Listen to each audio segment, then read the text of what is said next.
अस्सलाम वालेकुम नाज़रीन, मेरा नाम अली हैदर है। आपका शुक्रगुज़ार हूँ कि आपने मेरी वीडियो देखने के लिए वक्त निकाला। मैं इंतहाई शर्मिंदा हूँ, जितने भी देख रहे हैं लोग मुझे।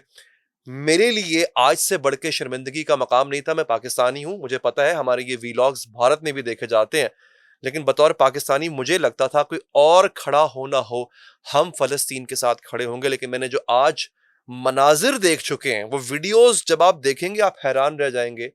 आपके हाथ में एक लम्हे के लिए फ़र्ज़ कीजिए फ़लस्तीन का झंडा हो, वो फ़लस्तीन का झंडा लेके आप पाकिस्तान के किसी भी शहर में, चाहे जाए कि दारुल हुकूमत इस्लामाबाद में आप वो झंडा लेके जा रहे हो और पुलिस आप पे पल पड़े, पुलिस आपको उठा के प्रिजन वैन में डाल ले और थाने ले जाए कि आप जो है वो फ़लस्तीन के हक में रैली क्यों निकाल रहे हैं।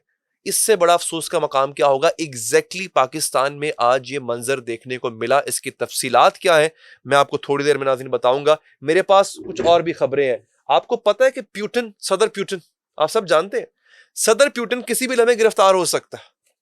ये आई ना एक बॉम्ब की तरह खबर आप पे। सदर प्यूटिन को गिरफ्तार करने की हिम्मत किसमें है? कौन है वो आदमी, वो गिरोह या वो मुल्क जिसने इतना एडवेंचर एडवेंचर कर दिया है? ये मेरे पास 2 सफों की पूरी खबर है नाजरीन, ये छोटी बात नहीं है जो मैं आपको बताने जा रहा हूं। सदर प्यूटिन को गिरफ्तार करने का जिगरा किसमें आया है और गिरफ्तार करना क्यों है, और ये वारंट किसने जारी किए हैं? ये है आपके लिए तजस्सुस से भरी खबर, जिसकी तफसीलात इंशाल्लाह थोड़ी देर में मैं आगे चल के आपको देने जा रहा हूं। आपने मेरे साथ नाजरीन बने रहना है। और तीसरी इंपॉर्टेंट खबर यह है, क्योंकि भारत से लोग हमें देख रहे होते हैं, चाइनीज आर्मी भारत के अंदर 20 किलोमीटर घुस गई है और इसकी बाकायदा वीडियो मौजूद है। ये ऐसे नहीं कि मतलब मैं हवा में बात उड़ा रहा हूं, इसकी वीडियो मौजूद है। 20 किलोमीटर चाइनीज आर्मी अंदर है।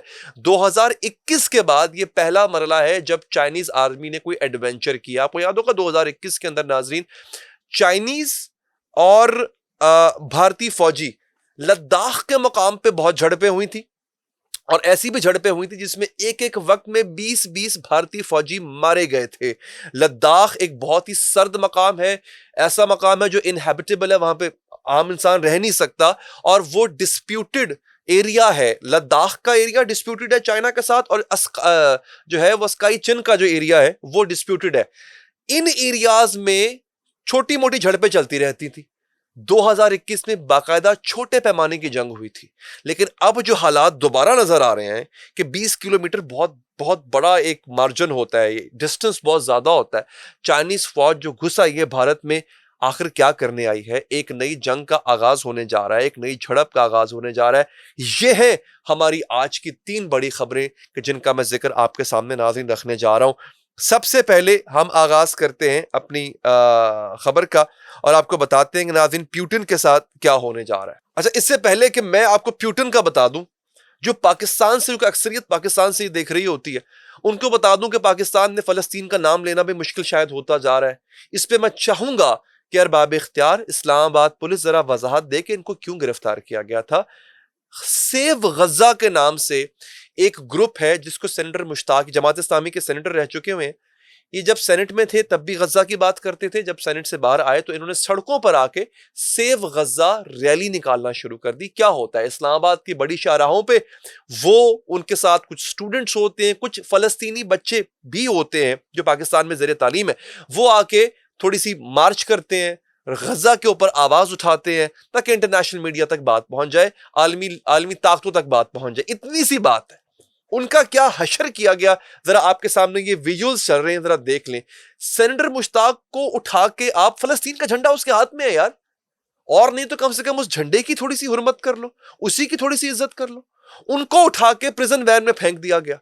मैं चाहूंगा कि खुदा के लिए इसका कुछ तो कोई जवाब दे कि आखिर ये हो क्या रहा है, किस किस तरह के पाकिस्तान में हम लोग रह रहे हैं।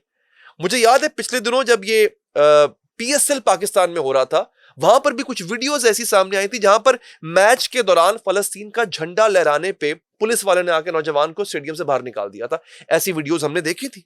तो मैं चाहूंगा हुकूमत इस पे कम से कम अपनी वजाहत दे। अब आ जाते हैं प्यूटन पे। दोस्तों, हुआ ये है, प्यूटन ने कम से कम 3 से 4 साल हो गए हैं इस बात को कि प्यूटन ने यूक्रेन पर हमला किया है, और प्यूटन के बारे में वेस्ट ने, मगरिब ने एक बड़ा डिमोनाइजिंग किस्म का प्रोपेगेंडा किया कि प्यूटन एक शैतान आदमी है।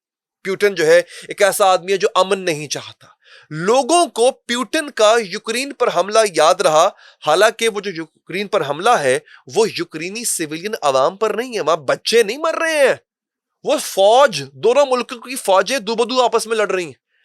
जबकि गजा में क्या हो रहा है, आम बच्चों पे, बच्चे माओ की गोद में होते हैं तो ऊपर से बम गिरता है और पूरे का पूरा खानदान तबाह कर देते हैं। यहां पर यह हो रहा है। प्यूटन जंगी जुराइम का मुर्तकिब है, मगर इसराइल नहीं है। इसराइल को अपना डिफेंस करने का, अपना दिफा करने का पूरा पूरा हक हासिल है, चाहे उसके लिए पूरे की पूरी वो बस्तियां उजाड़ के रख दे। मंगोलिया एक मुल्क है जनाब, जो कि मगरिब के हाथों का एक आलाकार मुल्क है, छोटा सा मुल्क है।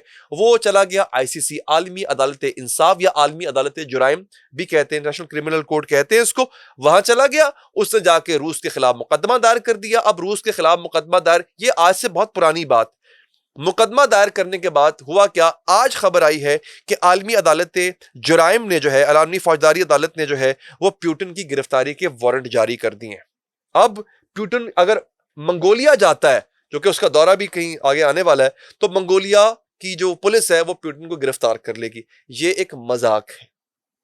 प्यूटन जो है वो पहली बात तो गिरफ्तार हो नहीं सकता इस तरह से, और दूसरी बात यह है कि इस फैसले से पहले आपको याद होगा, मेरे ही व्लॉग्स में आपने सुना था, इस्राएली वजीर आजम बेंजामिन नेतन्याहू जो है उसके वारंट जारी किए गए थे गिरफ्तारी के, और उसको जंगी जुराइम का मुर्तकिब पाया गया था, और आईसीजे ने और आईसीसी ने जारी किए थे। नाजरीन, साउथ अफ्रीका फलस्तीनियों का केस लेके आईसीसी में गया था, आलमी अदालत फौजदारी में गया था, वहां मुकदमा लड़ा था और यह साबित किया था कि गजा में नस्लकुशी हो रही है। उसके वारंट गिरफ्तारी जारी हुए थे, आज तक अमल नहीं हुआ, आज तक किसी ने शोर नहीं मचाया। तो प्यूटन पे हाथ डालना इतना आसान नहीं होगा। नाजरीन, अब आ जाते हैं अगले फैक्टर के ऊपर। एक वीडियो है, वो वीडियो वायरल वीडियो है, मैं पूरी वीडियो शायद आपको दिखा ना पाऊं, इसका एक मुख्तसर सा हिस्सा आपके साथ साथ स्क्रीन पे चल रहा होगा, आप देख सकते हैं कि चीनी फौज जो है वो 20 किलोमीटर अंदर घुस आई, और भारतीय फौज का जो अफसर है वो मुकालमा कर रहा है चीनी फौज के अफसरान से कि आप अपने मुल्क में वापस चले जाएं। वो कह रहे हैं हम तो अपने मुल्क में फिर रहे हैं। वो कह रहे नहीं, आप भारत में दाखिल हो चुके हैं, और चीनी वहां से टस से मस नहीं हो रहे। चीनी बेवकूफ नहीं है कि वो राह भटकते हुए उनको रास्ता भूल गया और वो भारत में आ गए, उनको सब पता है एग्जैक्टली। मैंने क्यों कहा कि बड़ी जंग का पेश खैमा हो सकता है, एग्जैक्टली यही कुछ 2021 में लद्दाख में हुआ था। कहने को वो यही था कि हम रास्ता भूल के आ गए, लेकिन वो जब वो आ गए तो उन्होंने उस हिस्से पे कब्जा किया और उन्होंने भारतीय फौजियों को पिछाड़ा। एग्जैक्टली यही चीज रिपीट होने जा रही है। मैंने चंद दिन पहले अपने व्लॉग में आपको खबर दी थी, बांग्लादेश, चाइना, पाकिस्तान एक सिक्योरिटी पैक्ट करने जा रहे हैं। मैंने आपसे कहा था कि मुझे नहीं पता इस बात का कि ये सिक्योरिटी पैक्ट किस बात का होने जा रहा है। चाइना, पाकिस्तान तो समझ में आता है, बांग्लादेश क्यों आ गया? तो आप देखें जरा, आप जरा स्ट्रेटेजी बदलते हुए देखें। शेख हसीना की हुकूमत चली गई जो कि भारत नवाज हुकूमत थी। अब वहां पे एक बिल्कुल मुख्तलिफ किस्म की, मुख्तलिफ नौयत की हुकूमत है जो कि भारत के क्लचेस, भारत के पंजे से आजाद हुकूमत। चाइना ऑलरेडी वो भारत के साथ उसकी टसल रहती है। तो अब चाइना का ऐसे मौके पे एडवेंचर करना क्या साबित कर रहा है? ये एक सोचा समझा प्लान एडवेंचर है, मगर ये कहां तक जाएगा इसके लिए आपको हमारे अगले व्लॉग का इंतजार करना पड़ेगा। अपना ख्याल रखिए नाजरीन, अल्लाह ने के बाद।